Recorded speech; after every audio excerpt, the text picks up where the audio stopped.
presente y la necesidad de la vacunación también. Existen diferentes dudas, teorías y tendencias sobre la vacunación. Una de ellas, pues, que no toda la población está vacunada. Se dice que esperan por lo menos el 70% para tener una mayor inmunidad y poder levantar algunas de las medidas. Pero realmente un 70% de inmunidad en la población nos permitiría, por ejemplo, relajar la medida de la mascarilla.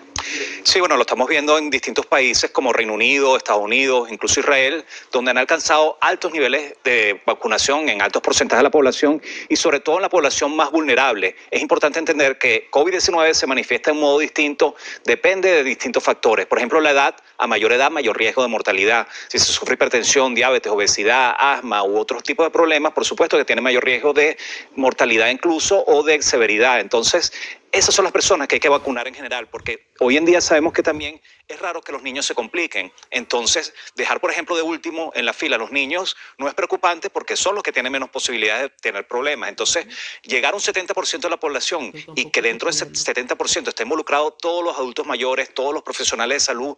¿Y por qué los profesionales de salud? Porque son los que tienen más riesgo eventualmente de contagiarse, incluyendo a odontólogos, estudiantes de medicina, estudiantes de todas las áreas de salud. Es muy importante considerarlos porque va a ser la manera de cortar la transmisión. De hecho, vacunar de manera prioritaria a estas personas va a evitar que simplemente se disemine más el problema, como está ocurriendo en distintos países donde lamentablemente no se está vacunando bien. Claro, además nos habla sobre complicaciones mayores y la complicación mayor sería la muerte, la mortalidad a causa del COVID-19, que pese a que cuando vemos las estadísticas sigue siendo un porcentaje menor a lo que sería la sobrevida, sigue siendo un peligro y un riesgo para la población en todo el mundo.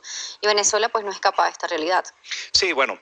Lamentablemente muchas personas fallecen, pero también quedan personas con secuelas cardíacas, neurológicas, pulmonares. Incluso en otros países estamos viendo que la alternativa es trasplante de pulmón, pero si alguien queda con los pulmones muy destrozados, no todo el mundo puede hacer trasplante de pulmón. Entonces, y en todos los países se hace la técnica ni el mantenimiento. Exactamente. Entonces, al final la prevención sigue siendo la parte más importante. Evitar los problemas es lo más relevante. La vacunación es algo que se conoce desde hace décadas y es uno de los elementos más importantes de la humanidad, junto con el agua potable, que ha logrado salvar más vidas. Millones de vidas se salvan todos los años gracias a las vacunas y se estaba esperando una solución para COVID-19 y la solución viene de mano de las vacunas y también del uso de las mascarillas y distanciamiento. ¿Y por qué?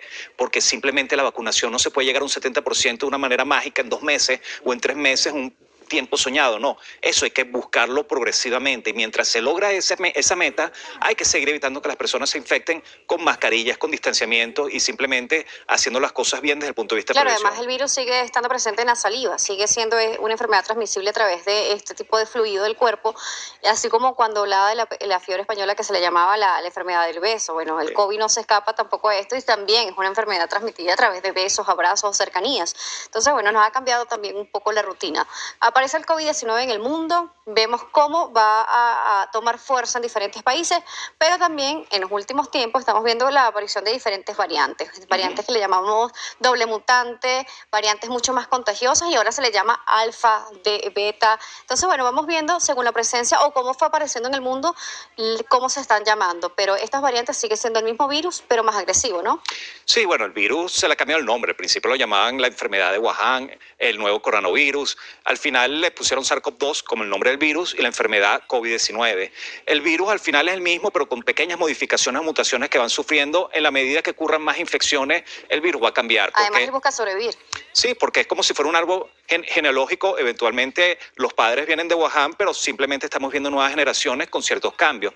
Esos cambios pueden conferir elementos positivos para el virus de ser más contagioso o elementos negativos de que no funcione. Los virus que no funcionan se quedan en el camino, es como una especie de selección natural, mientras que los que son más contagiosos definitivamente proliferan. Entonces estamos viendo que las variantes hay 2 tipos, unas de preocupación, otras de interés. Las de preocupación son 4, alfa, beta, gamma, delta, y al final la que está ahorita más relevante es la delta, la que está en la India, que se ve que es mucho más contagiosa. Que es la que llamaban doble mutante desde el principio. Bueno, eso es relativo porque tiene incluso más de 20 mutaciones nuevas y va cambiando y van apareciendo otras mutaciones. Entonces, lo que pasa es que tiene 2 mutaciones de interés. Una que genera un mayor riesgo de contagio y otra que genera la posibilidad de un escape inmune. Simplemente que las vacunas o las infecciones pasadas, los anticuerpos que se generan no funcionan adecuadamente.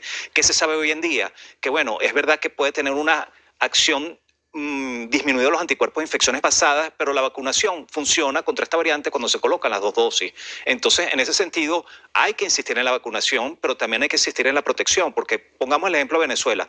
Tenemos menos del 10% de la población que ha sufrido la enfermedad y que ha sido vacunada, y simplemente queda un 90% de la población susceptible. Eso significa que todavía quedan 90% de la población que puede enfermarse, que puede morir de este problema. Entonces, mientras no hay que bajar la guardia. No hay que bajar la guardia. Por eso vamos a invitarlos a las personas que nos están viendo también a ver la importancia de la inmunización. ¿Por qué es tan importante vacunarse? Vamos a verlo en el material que ha preparado nuestro equipo de producción.